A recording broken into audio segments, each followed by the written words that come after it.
Dagon by Howard Phillips Lovecraft. I am writing this under an appreciable mental strain, since by tonight I shall be no more. Penniless, and at the end of my supply of the drug which alone makes life endurable, I can bear the torture no longer, and shall cast myself from this garret window into the squalid street below. Do not think from my slavery to morphine that I am a weakling or a degenerate. When you have read these hastily scrawled pages, you may guess, though never fully realize, why it is that I must have forgetfulness or death. It was in one of the most open and least frequented parts of the broad Pacific that the packet of which I was supercargo fell a victim to the German sea raider. The Great War was then at its very beginning, and the ocean forces of the Hun had not completely sunk to their later degradation, so that our vessel was made a legitimate prize, whilst we of her crew were treated with all the fairness and consideration due us as naval prisoners. So liberal, indeed, was the discipline of our captors, that 5 days after we were taken I managed to escape alone in a small boat with water and provisions for a good length of time. When I finally found myself adrift and free, I had but little idea of my surroundings. Never a competent navigator, I could only guess vaguely by the sun and stars that I was somewhat south of the equator. Of the longitude I knew nothing, and no island or coastline was in sight. The weather kept fair, and for uncounted days I drifted aimlessly beneath the scorching sun, waiting either for some passing ship or to be cast on the shores of some habitable land. But neither ship or land appeared, and I began to despair in my solitude upon the heaving vastness of unbroken blue. The change happened whilst I slept. Its details I shall never know, for my slumber, though troubled and dream-infested, was continuous. When at last I awakened, it was to discover myself half sunken in a slimy expanse of hellish black mire, which extended about me in monotonous undulations as far as I could see, and in which my boat lay grounded some distance away. Though one might well imagine that my first sensation would be of wonder at so prodigious and unexpected a transformation of scenery, I was in reality more horrified than astonished, for there was in the air and in the rotting soil a sinister quality which chilled me to the very core. The region was putrid with the carcasses of decaying fish and of other less describable things which I saw protruding from the nasty mud of the unending plain. Perhaps I should not hope to convey in mere words the unutterable hideousness that can dwell in absolute silence and barren immensity. There was nothing within hearing, and nothing in sight save a vast reach of black slime, yet the very completeness of the stillness and the homogeneity of the landscape oppressed me with a nauseating fear. The sun was blazing down from a sky which seemed to me almost black in its cloudless cruelty, as though reflecting the inky marsh beneath my feet. As I crawled into the stranded boat, I realized that only one theory could explain my position. Through some unexpected volcanic upheaval, a portion of the ocean floor must have been thrown to the surface, exposing regions which for innumerable millions of years had lain hidden under the unfathomable watery depths. So great was the extent of the land which had risen beneath me that I could not detect the faintest noise of the surging oceans, strain my ears as I might. Nor were there any sea-fowl to prey upon the dead things.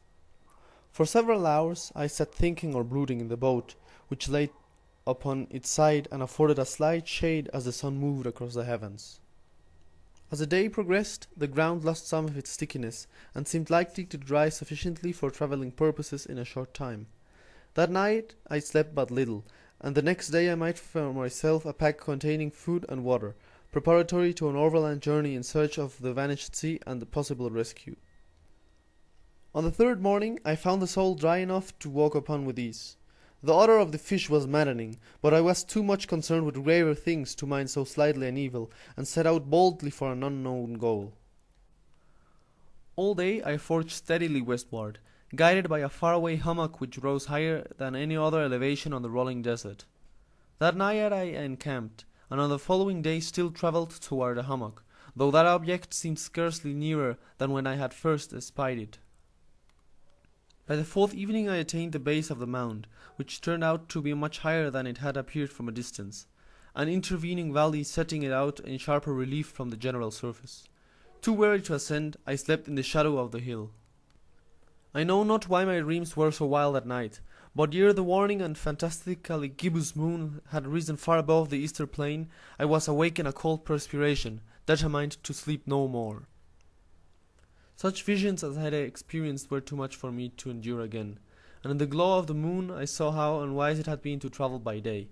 Without the glare of the parching sun, my journey would have cost me less energy. Indeed, I now felt quite able to perform the ascent which had deterred me at sunset. Picking up my pack, I started for the crest of the eminence. I have said that the unbroken monotony of the rolling plain was a source of vague horror to me. But I think my horror was greater when I gained the summit of the mound and looked down the other side into an immeasurable pit or canyon, whose black recesses the moon had not yet soared high enough to illuminate. I felt myself on the edge of the world, peering over the rim into a fathomless chaos of eternal night. Through my terror ran curious reminiscences of Paradise Lost and of Satan's hideous climb through the unfashioned realms of darkness. As the moon climbed higher in the sky, I began to see that the slopes of the valley were not quite so perpendicular as I had imagined. Ledges and outcroppings of rock afforded fairly easy footholds for a descent, whilst after a drop of a few hundred feet the declivity became very gradual. Urged on by an impulse which I cannot definitely analyze, I scrambled with difficulty down the rocks and stood on the gentler slope beneath, gazing into the Stygian deeps where no light had yet penetrated. All at once my attention was captured by a vast and singular object on the opposite slope, which rose steeply about 100 yards ahead of me, an object that gleamed whitely in the newly bestowed rays of the ascending moon.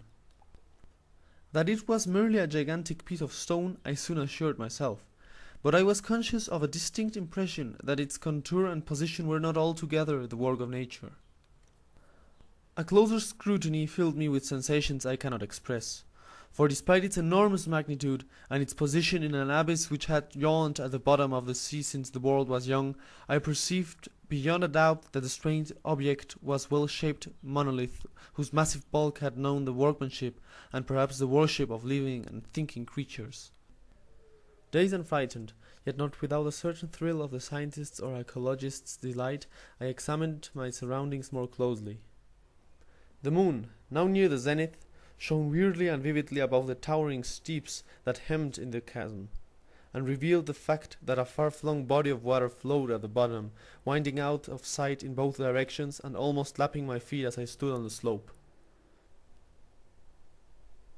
Across the chasm, the wavelets washed the base of the cyclopean monolith, on whose surface I could now trace both inscriptions and crude sculptures. The writing was in a system of hieroglyphics unknown to me, and unlike anything I had ever seen in books, consisting for the most part of conventionalized aquatic symbols, such as fishes, eels, octopi, crustaceans, mollusks, whales, and the like. Several characters obviously represented marine things which are unknown to the modern world, but whose decomposing forms I had observed on the ocean-risen plain. It was the pictorial carving, however, that did most to hold me spellbound. Plainly visible across the intervening water on account of their enormous size were an array of bas-reliefs whose subjects would have excited the envy of Adoré. I think that these things were supposed to depict men, at least a certain sort of men, though the creatures were shewn deporting like fishes in the waters of some marine grotto, or paying homage at some monolithic shrine which appeared to be under the waves as well. Of their faces and forms I dare not speak in detail, for the mere remembrance makes me grow faint. Grotesque beyond the imagination of a Poe or a Bulwer, they were damnably human in general outline, despite webbed hands and feet, shockingly wide and flabby lips, glassy, bulging eyes, and other feature less pleasant to recall. Curiously enough, they seem to have been chiseled badly out of the proportion with their scenic background, for one of the creatures was shown in the act of killing a whale represented as but little larger than himself. I remarked, as I say, their grotesqueness and strange size, but in a moment decided that they were merely the imaginary gods of some primitive fishing or seafaring tribe, some tribe whose last descendant had perished eras before the first ancestor of the Piltdown or Neanderthal man was born. Awestruck at this unexpected glimpse into a past beyond the conception of the most daring anthropologist, I stood musing whilst the moon cast queer reflections on the silent channel before me. Then suddenly I saw it. With only a slight churning to mark its rise from the surface, the thing slid into view above the dark waters. Vast, Polyphemus-like and loathsome, it darted like a stupendous monster of nightmares to the monolith, about which it flung its gigantic scaly arms, the while it bowed its hideous head and gave vent to certain measured sounds. I think I went mad then. Of my frantic ascent of the slope and cliff, and of my delirious journey back to the stranded boat I remember little. I believe I sang a great deal, and laughed oddly when I was unable to sing. I have indistinct recollections of a great storm some time after I reached the boat. At any rate, I know that I heard peals of thunder and other tones which nature utters only in her wildest moods. When I came out of the shadows I was in a San Francisco hospital, brought thither by the captain of the American ship which had picked up my boat in mid-ocean. In my delirium I had said much, but found that my words had been given scant attention. Of any land upheaval in the Pacific my rescuers knew nothing, nor did I deem it necessary to insist upon a thing which I knew they could not believe. Once I sought out a celebrated ethnologist, and amused him with peculiar questions regarding the ancient Philistine legend of Dagon, the fish god, but soon perceiving that he was hopelessly conventional, I did not press my inquiries. It is at night, especially when the moon is gibbous and waning, that I see the thing. I tried morphine, but the drug has given only transient surcease, and has drawn me into its clutches as a hopeless slave.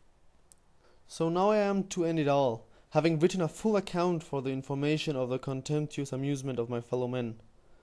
Often I ask myself, could it not all have been a pure phantasm, a mere freak or fever as I lay sun-stricken and raving in the open boat after my escape from the German man of war?